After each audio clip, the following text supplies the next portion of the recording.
Olá, seja muito bem-vindo ao Na Sua Sexta, podcast de varejo e consumo aqui da Exame. Eu sou Raquel Brandão e hoje eu vou te convidar para falar um pouquinho sobre o seu guarda-roupa. A gente vai falar com uma marca que muita gente conhece, com certeza, que é a C&A. Seja muito bem-vindo, Paulo. Estou com o Paulo Correia, CEO da C&A. Bem-vindo ao Na Sua Sexta. Raquel, muito obrigado pelo convite. Prazer estar aqui, podendo falar aqui nesse podcast. Exame muito importante aí na nossa jornada. Vocês têm nos acompanhado em toda a nossa jornada, então super prazer estar aqui contigo hoje. Sim. Paulo, eu tenho começado conversando com todo mundo, falando antes da marca, falando um pouco desse executivo que ocupa esse lugar, né? E aí eu queria saber um pouquinho, quem que é o Paulo Correia, o CEO da C&A? Cara, o Paulo Correia é um cara que está na C&A já há 20 anos. Veio para passar 2 anos aqui em São Paulo, prometeu para a esposa que ia passar 2 anos e estamos há 20. Tenho a felicidade de trabalhar numa empresa espetacular em muitas dimensões, né? Não só na percepção que o cliente tem, mas principalmente na sua cultura, nas suas crenças, nos seus valores. E isso, para mim, me satisfaz bastante, me faz ter uma história especial com essa empresa. Eu gosto muito de esporte, né? Então eu vivo tentando balancear essa vida que é ultra demandante de como executivo numa empresa de capital aberto, mas ao mesmo tempo também construir energia, ganhar energia, principalmente através do esporte, principalmente através de estar perto da minha família. Então, Sim. Minha família e o esporte são os meus esteios aqui para poder estar com essa energia todo dia. Faz toda a diferença, né? Pro bem-estar, pra cabeça da gente. Nossa, para mim é um negócio que faz realmente muita diferença. Eu gosto muito de kitesurf, né? E todo ano eu tenho algumas semanas do ano que eu dedico, que eu vou lá para o Nordeste, e realmente o kite é muito legal porque você zera a cabeça, né? Você só tem que pensar ali no vento, no mar, na prancha, então não dá tempo de pensar em mais nada. Então isso de fato é quase como uma meditação dinâmica, que você fica algumas horas sem desligar dos seus problemas. Então quando eu volto zerado assim para continuar no dia a dia. E acho que, até usando um pouco essa figura de linguagem sobre a questão do vento, é saber, no caso aí não é necessariamente navegar, mas é saber brincar ali com o vento a seu Sim. favor, né? Velejar, por isso que a gente fala, vamos velejar. Todo mundo fala, esse é o verbo que todo mundo que é praticante fala, se refere à prática do esporte, né? E o velejar tem exatamente a ver com isso, conseguir ler o vento, conseguir aproveitar o vento, baseado no material que você tem, que são os seus recursos, seja a prancha, seja a pipa em si, você conseguir tirar o máximo de proveito, conseguir fazer as manobras que você quer fazer, conseguir ganhar mais velocidade, quando o vento às vezes não está ajudando tanto, ter mais segurança, dependendo da direção do vento, pode te levar para uma situação menos segura. Então, quando você faz esse paralelo com o dia a dia da vida executiva, né? Tem muitas correlações, né? Tem muitas histórias. Você não controla o ambiente, né? Você não controla a natureza, você está ali tentando ler o que está acontecendo na natureza e adaptar o seu estilo de velejo, ou o seu estilo de gestão, no caso, para conseguir tirar o máximo proveito daquela dinâmica que você tá inserido, né? Sim. Isso, acho que essa é a conexão que eu sempre faço, assim, entre um esporte e o dia a dia da gestão de um negócio. Ô Paulo, e aproveitando então essa analogia, acho que vocês conseguiram ir bem com os ventos favoráveis e se proteger nos ventos não tão favoráveis, nos ventos contra. Quando a gente olha os números de 2024, a C&A, entre os seus peers, né, entre as suas concorrentes principais, ela tem números que se destacaram muito. Principalmente quando a gente olha ali de vendas em mesmas lojas, é um crescimento expressivo. Foi um ano muito forte e com o mercado sabendo valorizar isso também, né? O papel se valorizou, mesmo num cenário mais complexo de mercado acionário. E a gente tem visto os analistas se dedicando mais a falar sobre C&A, escrevendo e apontando, tá com uma história legal ali. Me conta um pouquinho do como que foi esse trabalho ao longo de 2024 e o que você acha que foi o diferencial para lidar com 2024? Para falar de 24, eu preciso falar um pouco da história, né? Como um todo, né? Eu começo assim, sem querer ser muito longo aqui na resposta, mas assim, o fato é que o ponto de partida era muito forte. Então, C&A é uma marca que todo mundo conhece. Então, sim, é uma marca que não tem dificuldade de ser reconhecida. É uma marca que tem conexões emocionais profundas com a grande maioria da população brasileira. Alguém, em algum momento, com o pai, com a mãe, sozinho, já teve contato, tinha tido contato com a C&A, frequenta a C&A, frequentava a C&A. Então, a gente parte com um ativo muito poderoso, que é a marca C&A. Segundo ativo que eu considero também muito poderoso e privilégio, né, de poder trabalhar numa dinâmica dessa é o portfólio de loja. A gente está nos melhores shopping centers, nas melhores localizações dentro do shopping center, então é muito acessível. A C&A é de fato muito acessível ao público. Então, quando você combina isso tudo, é um ponto de partida muito robusto. Tem gente que começa com situações difíceis nesse sentido. A gente fez em 24, eu costumo dizer o seguinte: crescimento em mesmas lojas significa que você melhorou relativamente a você mesmo comparado ao ano anterior. Então, se você cresceu 16%, como foi o caso da C&A, a gente mereceu esse número porque o cliente tomou a decisão de ir com mais frequência nas lojas da C&A. E se as clientes tomaram essa decisão de ir com mais frequência ou de fazer um spending, né, um gasto maior nas lojas C&A, isso tem a ver com um nível de conexão maior que aconteceu entre a proposta, entre a experiência que a gente está oferecendo e as expectativas, necessidades que as pessoas têm. Então, eu gosto de dizer isso porque esse é o fundamento da história. No final do dia, a empresa precisa estar aperfeiçoando e evoluindo a sua proposta em termos de sortimento de produto, em termos de experiência de compra, em termos de relacionamento com o cliente, de um jeito contínuo. E baseado nisso, é a cliente que julga se foi boa o suficiente ou não. Se não há uma evolução muito clara, não tem crescimento. Claro. A não ser que tenha o crescimento macro. Então, o mercado todo. Então, imagina a história, voltando lá na história do vento, né? Se tem um vento a favor X, então, se o crescimento da indústria foi 5, se você crescer 5, você basicamente manteve a sua posição no ponto de vista do consumidor. Se tem um crescimento de 5 e você cresce 16, mais consumidores entenderam que a sua proposta foi melhor, né? Eu acho que um pouco dessa história, né? A gente vem trabalhando desde o IPO com uma clareza de qual que era a estratégia. A estratégia tinha a ver exatamente em conseguir oferecer um produto e uma coleção cada vez mais relevante, com uma experiência de compra na loja, nas lojas, todos os canais, também mais fácil, mais ágil, mais interessante. Então, esse é o trabalho que vem sendo construído há algum tempo e ele vem dando resultado já há algum tempo. Então, agora, em 2024, ele realmente desabrochou, teve num momento muito, muito importante, mas que a gente entende que ainda tem muita oportunidade pela frente nesse sentido. A gente tem feito um trabalho de sortimento, então categorias novas, por exemplo, beleza. Beleza é uma categoria que a gente agregou e está avançando com força.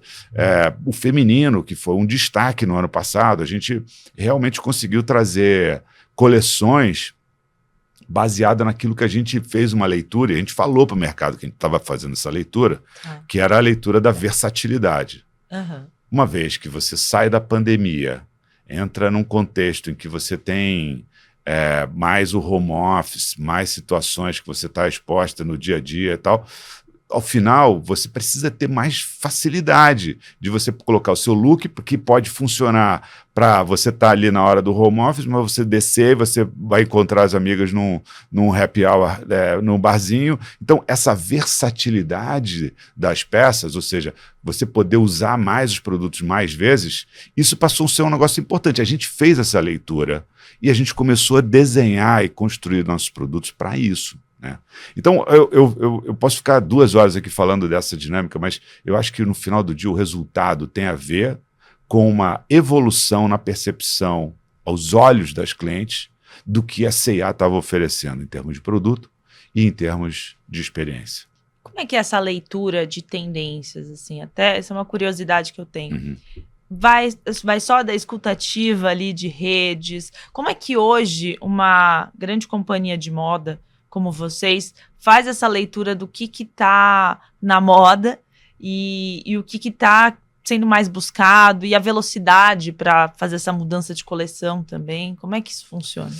Olha, antigamente era uma cena de que alguns profissionais especialistas, estilistas, eles viajavam.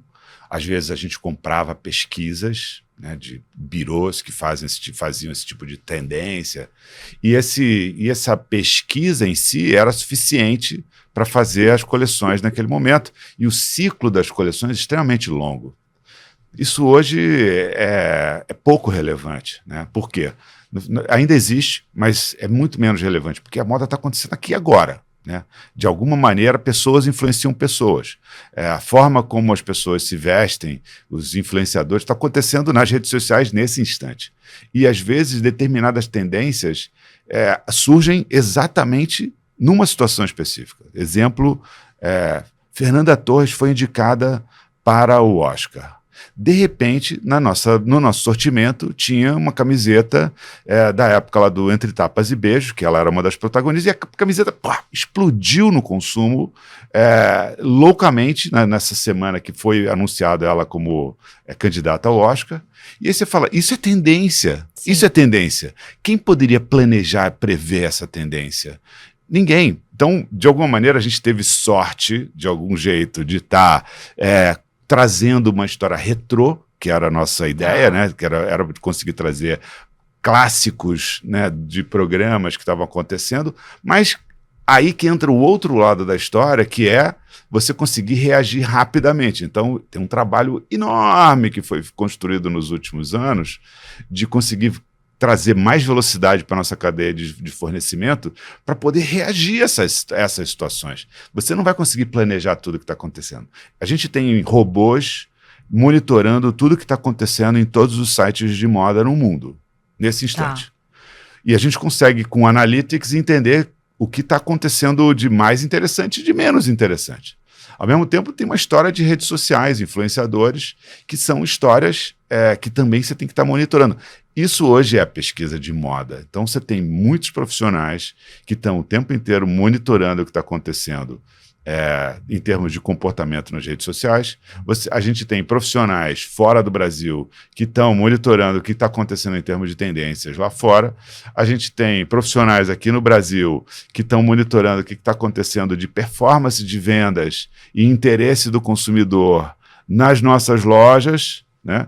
E, ao mesmo tempo, você tem histórias dessas que surgem, de repente, e que podem criar uma nova tendência. Né?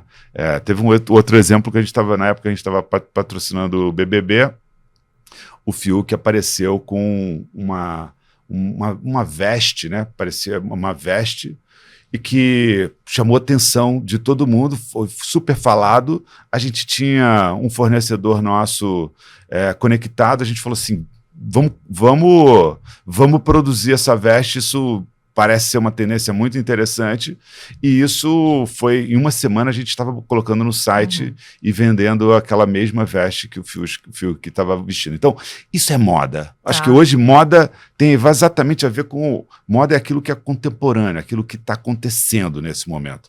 A C&A, tradicionalmente, aí volto para o passado, sempre foi muito forte na leitura do que está acontecendo no mundo. Então, a gente entende de moda, a gente entende da mulher brasileira, e eu acho que agora a gente tem hoje uma estrutura que captura essas informações, mas mais importante do que capturar é ter a capacidade de executar com velocidade. Porque, ao mesmo tempo, as coisas estão mais voláteis. Exato. São coleções menores, vocês vão nessa coisa um pouco do teste ali, faz talvez uma coleção menor do que se fazia antigamente, coloca para vender, se começa, os numerozinhos ali já mostram, os algoritmos já começam a fazer a predição dessa demanda, e aí vão colocando mais pedido ou não para o fornecedor. Então. Imagina que você tem um portfólio de produtos e não 100% dos produtos são esses mais nervosos das tendências, né? Tá. Então, nesse portfólio de produto tem do mais fashion ao mais clássico, tradicional. Então, para cada um, você tem um conjunto de soluções, né?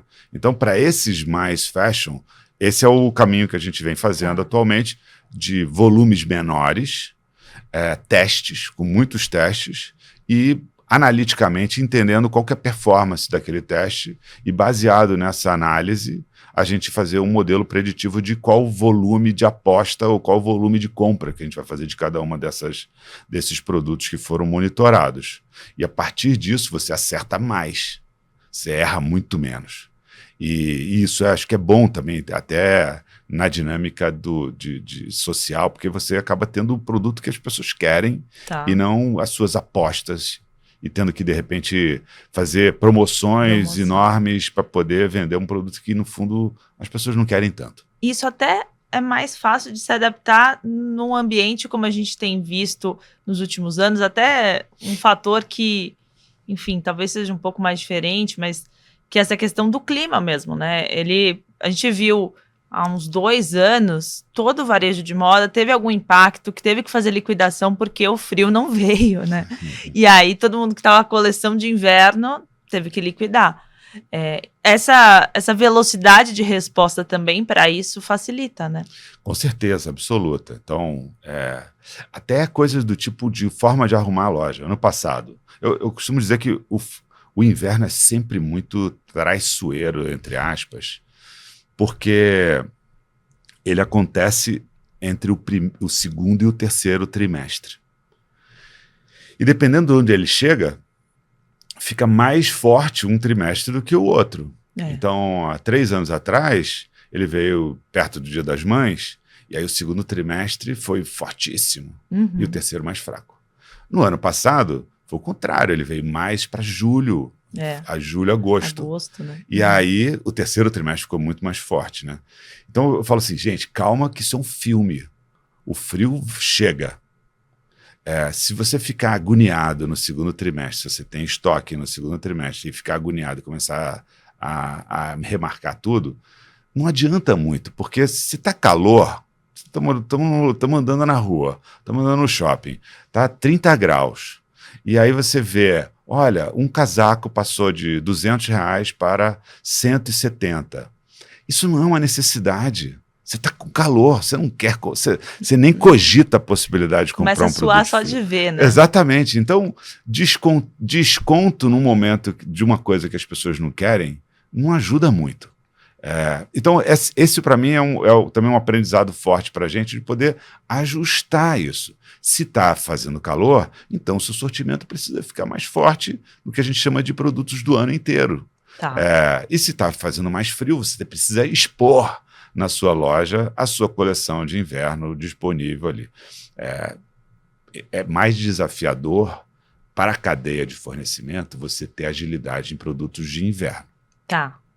Então, porque também tem muita coisa que vem de fora, né? Exatamente. Que não é produzido tanto no Brasil. A indústria brasileira ela é mais robusta no que diz respeito à malharia, a jeans, mas a indústria brasileira não tem tantas opções assim, não é tão diversa em termos de tecidos, na parte de produtos de inverno. E é normal, porque o Brasil é um país tropical, quente, né? Então, e a preferência do jeito é mais casual. Então, malha e jeans é um negócio normal, tem escala para você ter uma indústria e ter continuidade. Você não pode viver de um mês de frio tendo uma indústria por exemplo, de tecidos de produto de inverno, entendeu? É muito mais difícil. Como negócio, você faz sentido uma história dessa. Então, eu acho que é tudo normal. O que torna mais desafiador você ter ciclos menores no assunto de produtos de inverno.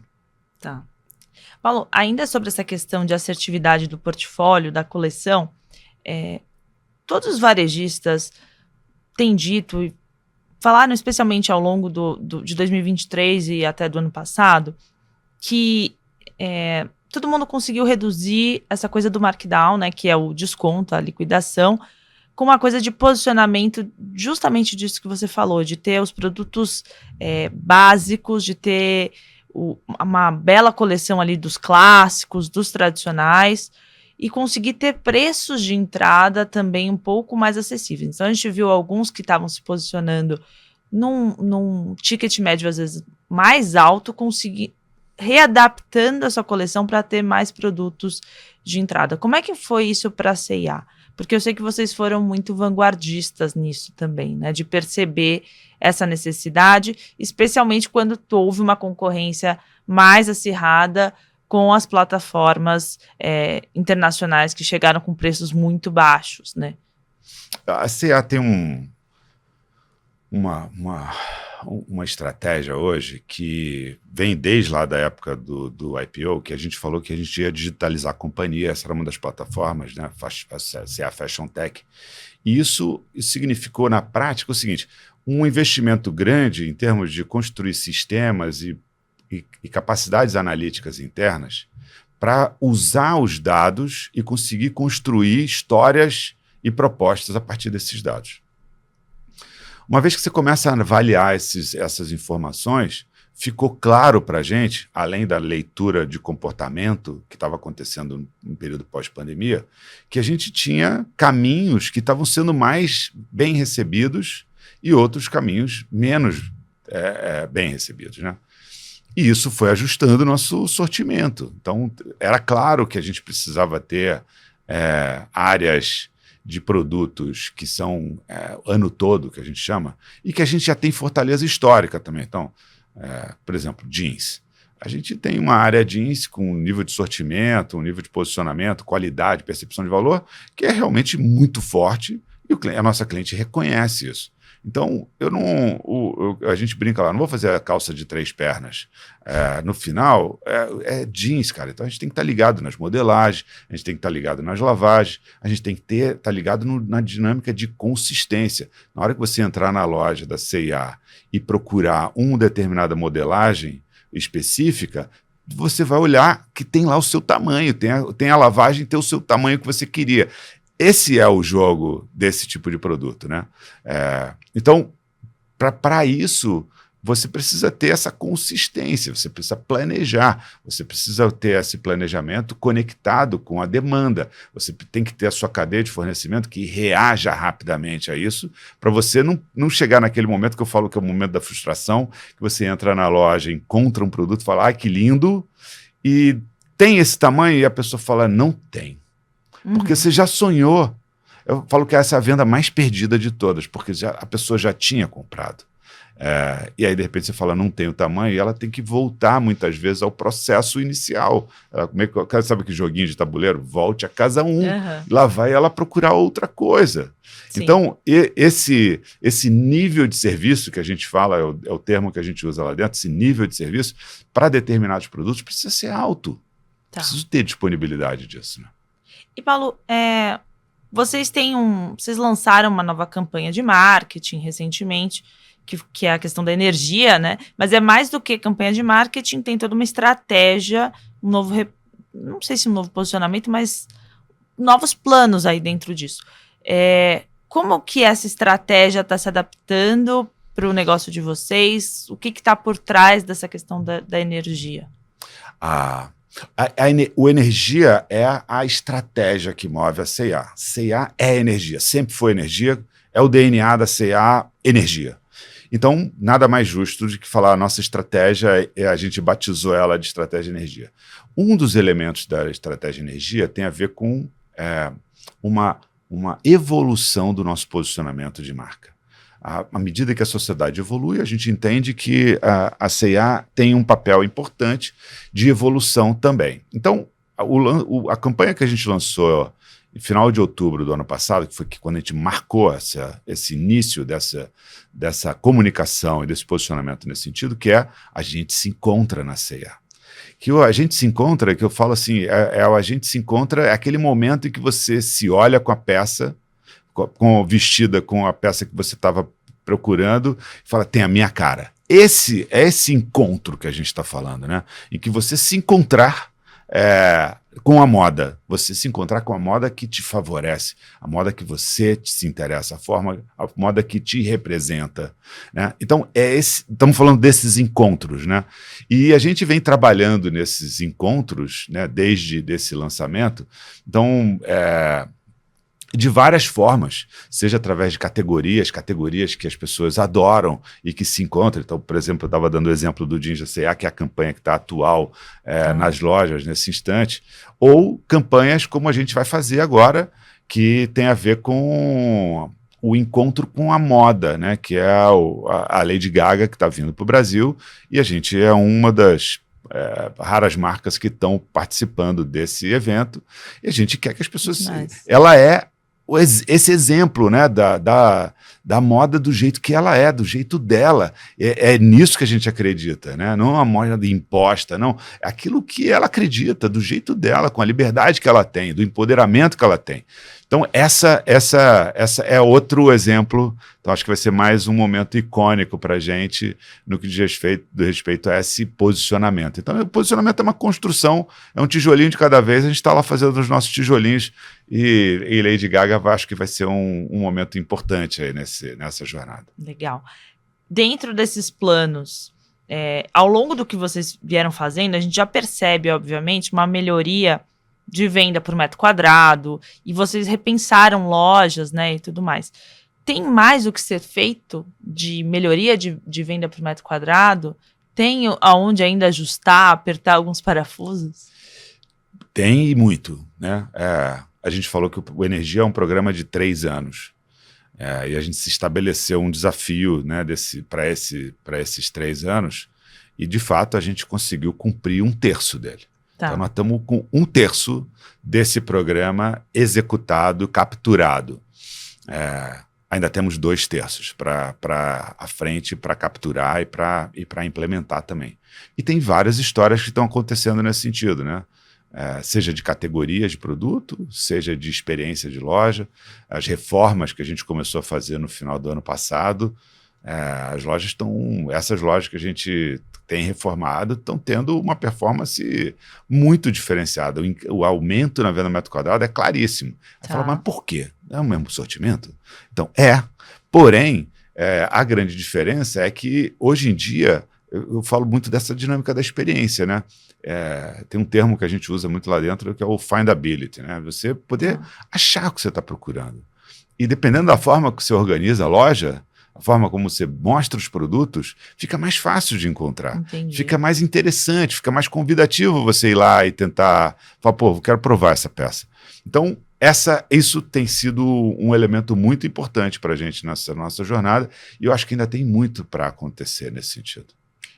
Falando um pouco sobre esses pontos físicos, 2025 ainda vai ser um ano mais de reforma dessas lojas que vocês já têm, ou deve ser um ano com alguma expansão física, abertura de lojas? Porque, enfim, a gente está num cenário de juros muito altos, né? Sim. O pessoal já está calculando 15,25 ao fim de 2025. Então, é um patamar que o custo de capital fica elevado. Sim. Qual que é o plano? Assim, é mais continuar esse capex mais para reformar lojas, ou também tem espaço para aberturas? A nossa ideia inicial, antes da dinâmica dos juros, era ser mais forte nas 2 dimensões. Com toda essa dinâmica do custo do capital, a gente resolveu, então, contingenciar uma parte disso. Então, o que a gente está fazendo tem uma preferência no assunto reformas, porque tem um impacto mais rápido para uma população que já é consumidora da C&A. Essa loja matura muito mais rápido também, né? Porque, enfim, ela já tem a maturidade dela. Com certeza. Porém, temos aberturas, já fizemos 2 aberturas, por exemplo, esse mês, em Chapecó, em Jaraguá do Sul, abrimos 2 lojas novas da C&A, então temos algumas aberturas. Nosso apetite para abertura era um pouco maior, mas nós vamos ter algumas aberturas ainda esse ano, principalmente em lugares específicos em que a gente entende que tem uma oportunidade muito rápida de retorno. Então, ou seja, preferência reformas, porém teremos aberturas também. Mas aí são cidades, então, não necessariamente grandes capitais, mas cidades talvez do interior já de médio a grande porte, que tem uma população um pouco maior. Majoritariamente, sim. Tá. Um caso ou outro, se surgia alguma situação, alguma oportunidade numa cidade que a gente chama de Tier 1, né? Tier 1, assim, as maiores capitais, talvez a gente possa aproveitar também, mas acho que são mais claras oportunidades. Sim. Quando a gente vê essas cidades de médio porte com grande potencial de crescimento. Legal. Até porque também as aberturas mesmo de shopping centers estão sendo muito mais para o interior ultimamente, sim, né? Sim. E esse acho que é um dos pontos, não sei se essa é uma preferência de vocês ou não, mas até queria entender, quando pensa em abertura, é mais loja de rua, mais loja de shoppings, ou tem um mix nesse parque de lojas? Olha, para te falar a verdade, hoje em dia, loja de shopping tem uma preferência claríssima em relação à loja de rua. Tá. E de novo, é reflexo do comportamento do consumidor. O consumo nas lojas de rua vem sendo mais desafiador, né? Sim. Normalmente as lojas de rua, os grandes lugares de lojas de rua são os centros de cidades que têm tido menor fluxo, seja por conta do home office, seja por conta de segurança e seja por conta de entretenimento, né? Uhum. Que eu vejo na história do shopping também é que ele vem avançando muito nessa dinâmica do lazer e entretenimento e acaba passa sendo um programa de diversão muito mais do que um programa de compras, né? Sim. Muitas vezes.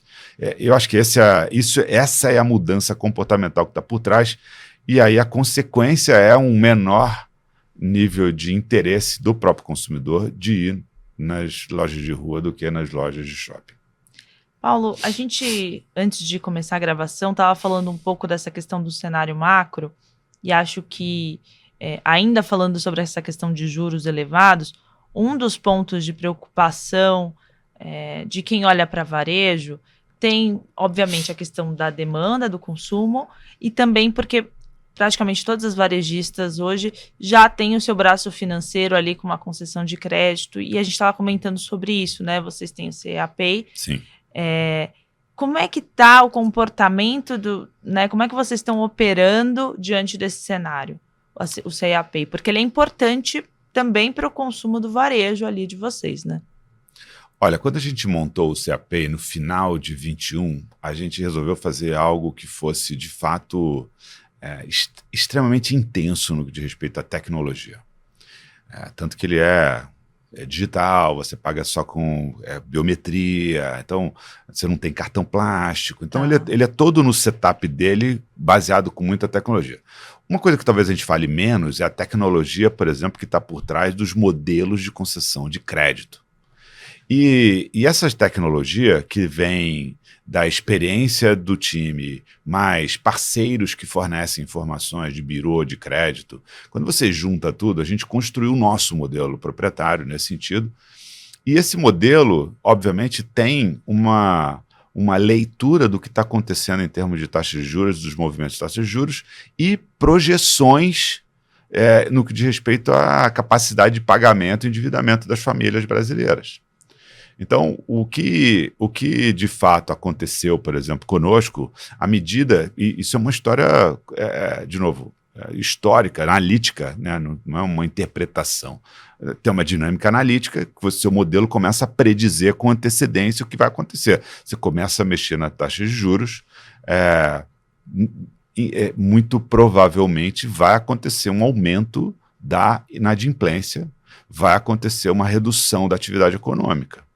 E, por conta disso, o seu modelo precisa ajustar ao seu modelo de concessão de crédito, né? E a gente fez isso no ano passado, a gente fez isso em alguns momentos do ano passado, e isso faz com que hoje, os resultados da nossa inadimplência que a gente divulgou do quarto TRI, foram muito bem recebidos e mostraram uma força nossa. A gente tem melhorado a nossa perda, né? Você pode dizer assim. Uhum. Então, reduziu essa perda, né, do nosso modelo, graças a essa dinâmica do modelo de crédito. E a gente vem tendo exatamente essa capacidade de poder se adaptar à conjuntura macro. Então, se a conjuntura macro está mais restritiva no que diz respeito ao assunto taxa de juros, a gente também vai ajustar e ser um pouco mais restritivo na concessão de novos créditos. E isso garante para a gente uma estabilidade não só uma estabilidade de resultados financeiros desse nosso braço financeiro, mas também um cuidado com o nosso consumidor, porque se você oferece crédito demais acima da capacidade dele de pagamento, você depois tem um problema e a pessoa tem um problema. Então, acho que é uma coisa ganha-ganha para todo mundo. Paulo, a gente tem visto mais recentemente o interesse de marcas estrangeiras que atuam nesse filão um pouco mais pop, assim, não é popular exatamente, mas é o filão ali de C&A que pega desde a classe C até a classe B+, com interesse aqui no mercado brasileiro. Então, a gente, além das plataformas internacionais, principalmente asiáticas, a gente tem visto agora, tem o anúncio de provavelmente chegar esse ano a H&M. Como é que vocês veem esse ambiente de concorrência talvez um pouco mais acirrado e como que a C&A se posiciona para jogar nesse cenário, assim, como se diz, nesse jogo de tabuleiro, né? Sim. Como você se posiciona nesse jogo de tabuleiro? Olha, se tem alguma vantagem nesse sentido, eu acho que a C&A está bem posicionada nisso, porque, querendo ou não, há quase 50 anos a gente fez esse movimento, né? Exato. Eu não tinha consciência, não fazia parte de nada disso, óbvio, mas, de fato, em algum momento a C&A chegou aqui, né, no Brasil. E é curioso porque muita gente acredita que é brasileira, né? Exatamente. Isso, eu sempre falo que a gente morre de orgulho disso, porque significa, se as pessoas percebem que a C&A é brasileira, é porque a gente está muito conectado com a mulher brasileira, né? E não ditando algum padrão. Eu, a primeira vez que fui a Amsterdã, falei, nossa, mas tem C&A aqui. Não é muito legal eu era isso. Novinha, eu acho muito tem legal. Tem C&A aqui, né? Então, eu acho super legal, porque no final, a gente ser percebido como uma marca mais brasileira de moda é muito louco, né? E eu acho que e tem muito a ver com a forma como a C&A entrou no Brasil, de ser uma empresa voltada e focada para a mulher brasileira, né? Então, eu acho que esse é um elemento muito importante nessa equação. Bom, enfim, de qualquer maneira, eu acho que a chegada de concorrentes novos faz parte do jogo. Eu acho que vários já vieram, alguns já voltaram, outros estão aqui ainda, né? Outros estão disputando aqui o protagonismo como a C&A. Então, no final do dia, como a gente fala, a gente conhece hoje muito o Brasil. 50 anos de Brasil dá muito conhecimento sobre a mulher brasileira e as preferências. Ao mesmo tempo, a gente também tem uma competência de moda nível mundial. Então, eu acho que a gente está bem tranquilo nesse sentido de poder fazer aquilo que a gente está fazendo, que é conseguir trazer de uma maneira inclusiva e democrática o melhor da moda e de um jeito acessível para todo mundo aqui nesse país. Então, eu acho que cada um que vem traz e estica um pouco mais a nossa corda, faz parte. Isso, para mim, é o mercado competitivo e faz parte da história. Certamente traz elementos que são interessantes ou são percebidos como interessantes para o consumidor, que faz com que a gente se desafie e que também melhore nessas dimensões. Então, eu tô nessa página muito tranquilo nesse sentido. Acho que a gente tem hoje fundamentos muito grandes, não só de marca e de lojas, como eu falei, mas de base de fornecimento, capacidade analítica, reação modelo de gestão, reatividade. Eu acho que a gente tem hoje uma estrutura muito grande para competir em alto nível. Então, quem quer que seja que chegue, tem que trazer esse alto nível, porque ele vai estar lidando e vai estar competindo com empresas fortes nacionais também. E o último ano de vocês foi de ganho de participação de mercado também, com certeza, né? Com certeza. Então tem essa... Com certeza. Te deixa um pouco mais forte ali para confiante de que a gente está conectado com o público e muito perto desse público. Afinal, são 330 lojas em muitos municípios desse país, o que significa que até alguém construir uma base desse tipo leva bastante tempo, não é uma coisa de uma hora para outra, né? Então a gente está está muito confiante. É super bem-vindo qualquer concorrente que chegue, mas a gente se garante. Paulo, para a gente ir encaminhando aqui quase para o final, mas você falou muito da digitalização que vocês impuseram, assim, especialmente a partir do IPO. Como é que está o posicionamento da C&A hoje no e-commerce? E o quanto que ele é relevante? Como que é a estratégia também para ter esse e-commerce rentável? Porque esse por muito tempo foi um grande desafio para todo o varejo. Acho que isso já é uma coisa que todo mundo acabou aprendendo a lição, mas eu queria entender um pouco como é que é o negócio para vocês, como é que vocês ajustam ali os pontos. Raquel, acho que teve um ciclo desse e-commerce, como você falou, que era até logo na pandemia, né, que era tipo a loja que estava aberta, né? Todas as outras lojas estavam fechadas, então essa era a loja que estava aberta. E teve, de fato, uma enxurrada de investimentos e de atenção para esse canal como sendo um canal específico, né? E ele, como canal, tinha que conseguir trazer a maior venda possível, não necessariamente com rentabilidade. A gente já tinha saído dessa há algum tempo, porque, de novo, se você monitora e tenta entender de fato as jornadas de compra, cada vez mais a gente entende que não tem canal. Para o consumidor, não é ou eu vou comprar no canal online da C&A, ou eu vou comprar no WhatsApp da C&A, ou eu vou comprar na loja física da C&A. Eu vou comprar na C&A, porque tem um produto que eu quero, do jeito que eu quero. Esse, para mim, é o ponto. É do jeito que o consumidor quer.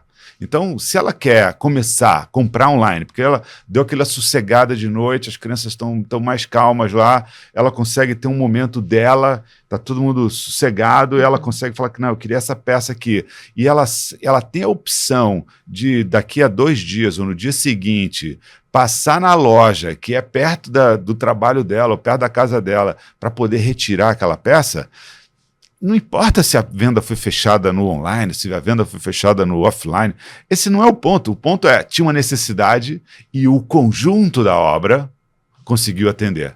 E aí que eu vejo a beleza de ser uma empresa de fato omni, que é de poder oferecer uma solução maior para quem tem a necessidade da compra, né? Então, esse para mim é o olhar que a gente vem trazendo. Eu tenho que olhar para o todo. Eu não posso fazer só P&L de cada canal e criar uma competição interna entre os canais para cada um capturar o máximo de resultado ou de vendas possível. O jogo não é esse. Esse é um jogo de disputa interna que não gera absolutamente nenhum valor para o cliente. O valor que vem para o cliente é exatamente de você poder fazer, como a gente está vendo cada vez mais e mais pessoas entram na loja física tendo feito uma pesquisa antes no site. Muitas vezes com um printzinho da peça. Você tem essa peça aqui? Que ela viu lá no online. E tá tudo certo. Que bom. Não, então é por isso que tem que ter loja. Não, tem que ter tudo. Porque hoje a conveniência do consumidor vem do conjunto da obra e não do canal específico. E vocês também têm uma fortaleza ali que acho que vocês, que eu digo varejo de modo geral, mas que vocês têm usado também muito fortemente, que é também ter o canal ali no celular, né, com o consumidor. Então, a consumidora ou consumidor, você consegue já acionar e falar, olha, você viu essa peça aqui, você não continuou.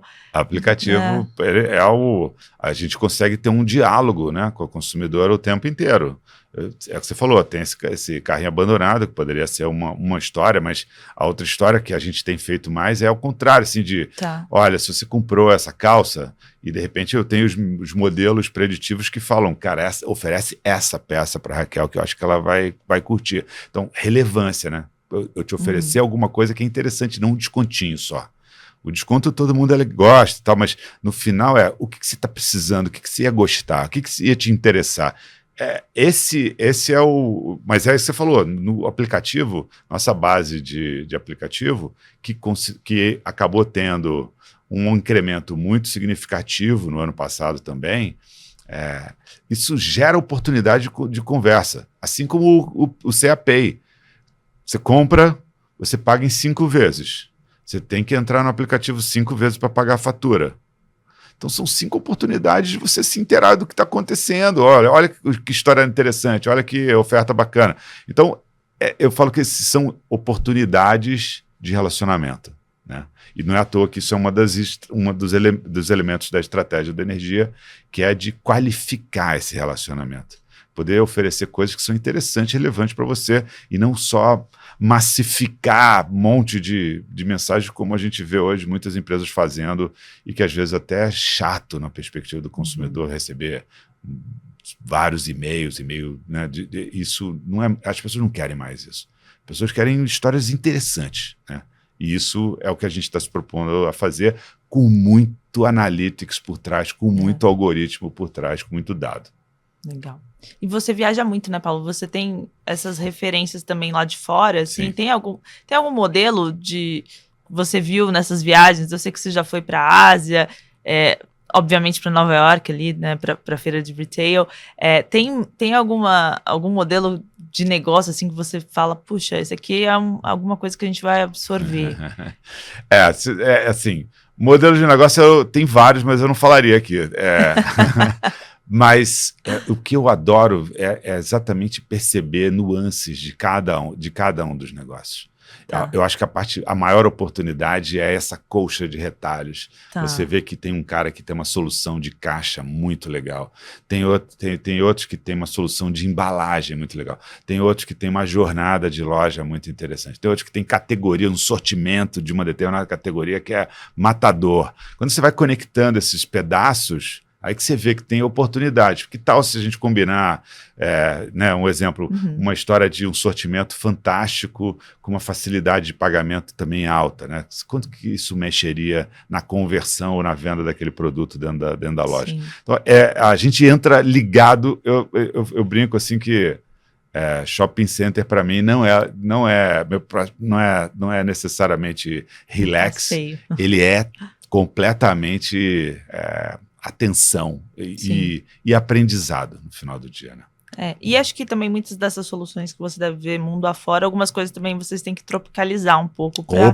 E aí vem a experiência, né, da operação aqui. Exatamente, com certeza. É a inspiração, né? Inspiração. E eu acho que no final da história, quem trabalha com moda, de alguma maneira, tem esse DNA de perceber a beleza de coisas novas, interessantes. A gente fica com o olhar meio treinado e muito atento e até tem um certo prazer de ver coisas diferentes, coisas novas. Mas uma coisa é você se inspirar, a outra coisa é o que você vai oferecer para o seu posicionamento, para o seu público consumidor. Não é copy-paste, não é simplesmente faz igualzinho que você viu lá. Às vezes até poucas vezes. A maioria das vezes você se inspira, conecta e fala, então vamos fazer desse jeito aqui. Paulo, a gente pincelou, mas queria ter um pouco do seu olhar de 2025. Como é que você vê, considerando essa questão dos ventos, tanto a favor e ventos contra que a gente tem do macro? A gente tem visto ainda números de emprego fortes, mas inflação também está subindo, principalmente em itens básicos como alimentos, que acaba consumindo muito o bolso e faz o consumidor pensar mais na hora de fazer a compra discricionária, né? Que é justamente a questão de roupa, etc. Como é que vocês estão se posicionando? Como é que você está vendo esse cenário macro e o que a gente pode esperar para 2025 para a C&A? Raquel, eu não sou especialista da macroeconomia, mas tudo que eu aprendi até hoje é que alta de juros significa, e é por isso que eles fazem isso, é uma forma de você, de alguma maneira, reduzir a inflação e, para isso, reduzir temporariamente o consumo. Né? Sim. Então, essa dinâmica, em tese, sempre acaba acontecendo. Né? Então, eu imagino que isso vai se tornar, em algum momento ao longo desse ano, um possível vento contra. Aí volta na nossa analogia que a gente começou lá, né, do esporte e tudo mais, que se o vento está contra, cara, você tem que criar mecanismos para ganhar mais velocidade. Então, se você simplesmente for com o flow, né, com a velocidade natural do mercado, você vai ter mais dificuldade de crescer. Então, para isso, no momento que a história está um pouco mais dura, macroeconomicamente falando, a empresa precisa evoluir aos olhos da cliente. A empresa precisa oferecer histórias mais interessantes, mais fáceis de pagar, com mais percepção de valor. Essa é a combinação que a gente vem trabalhando com o Energia, exatamente para poder qualificar e fortalecer a C&A nessa oferta em si.